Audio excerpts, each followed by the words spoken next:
lebih galak daripada keputusan presiden.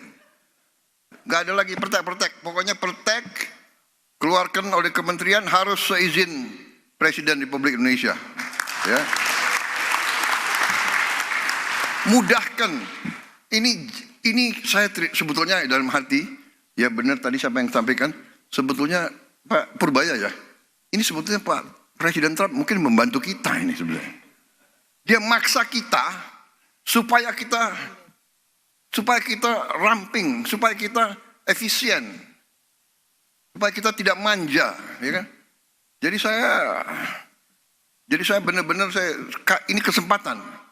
Saya minta ya, ada Menteri Pertanian, ada Menteri Perdagangan, nggak usah ada kuota apalagi semua, nggak ada kuota. Siapa mau impor daging, silakan, siapa aja boleh import.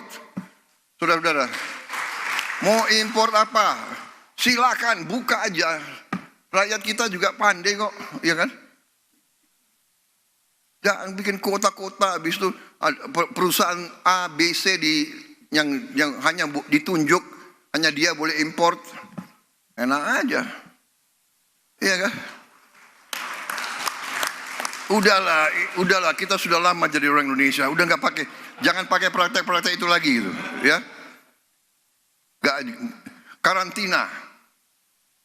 Kalau negara kita negosiasi sebenarnya, kalau dia bisa karantina di negara dia sekian bulan, udah aja lah, nggak usah kita lama-lama lagi karantina, buka aja cepat itu semua. Dan ya kita introspeksi diri ya, kita harus introspeksi diri. Institusi kita harus beres. Ya.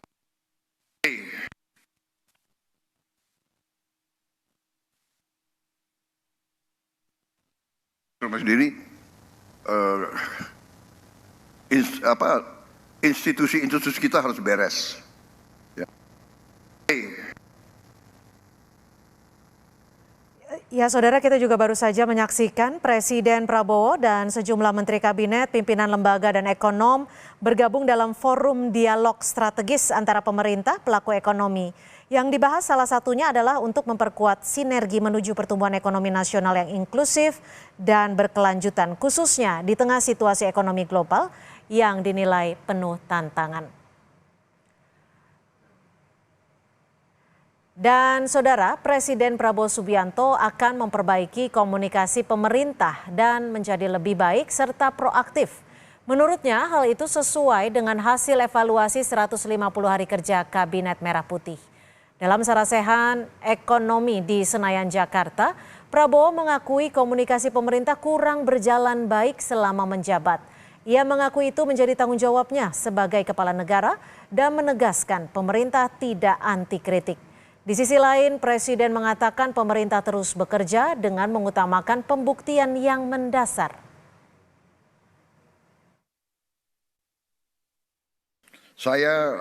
Kemarin saya sadar beberapa minggu lalu, sudah mulai sadar bahwa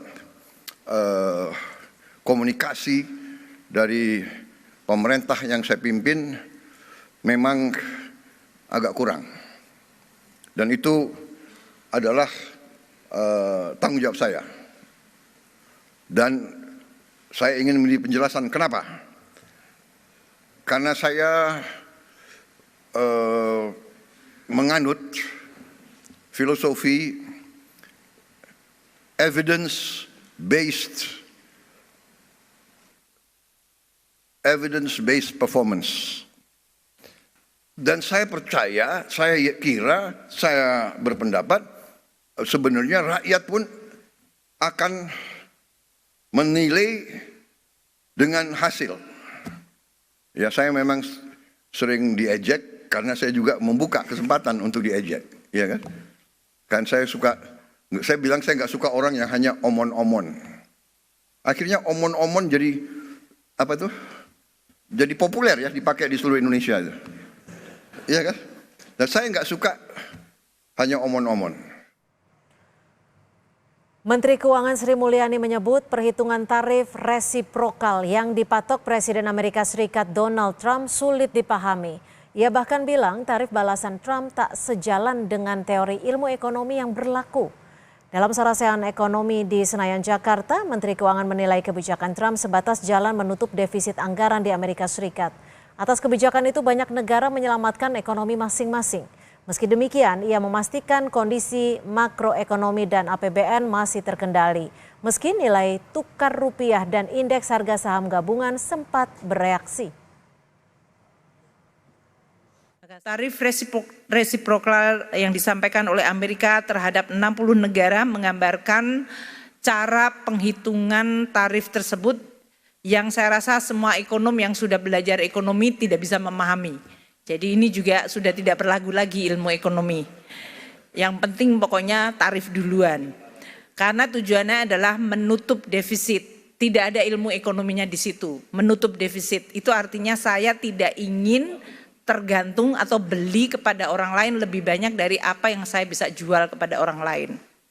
Itu is purely transactional. Tiongkok yang tadinya dianggap akan restrain atau menahan diri justru melakukan retaliasi yang sama kerasnya.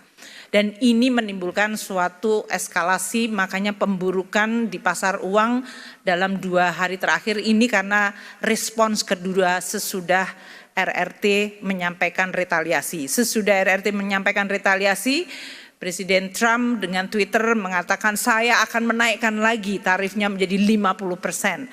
So ini adalah eskalasi yang belum berakhir dan karena ini sudah menyangkut presiden dengan presiden, biasanya akan sangat sulit untuk face savingnya. Jadi ini adalah situasi yang harus kita hadapi secara sangat open minded, pragmatik dan pada saat yang sama kita harus agile, harus cepat. Menghadapi kebijakan tarif dagang Trump, Presiden Prabowo akan mendorong langkah negosiasi. Menurut Presiden, kebijakan yang dikeluarkan Trump soal tarif dagang merupakan langkah untuk melindungi rakyat Amerika. Maka langkah serupa juga perlu dilakukan Indonesia. Presiden Prabowo menegaskan Indonesia ingin tetap menjaga hubungan yang adil dan setara lewat langkah negosiasi soal tarif dagang Trump. Presiden Prabowo juga mengutus Menteri Kabinet Merah Putih sebagai delegasi tingkat tinggi ke Amerika Serikat.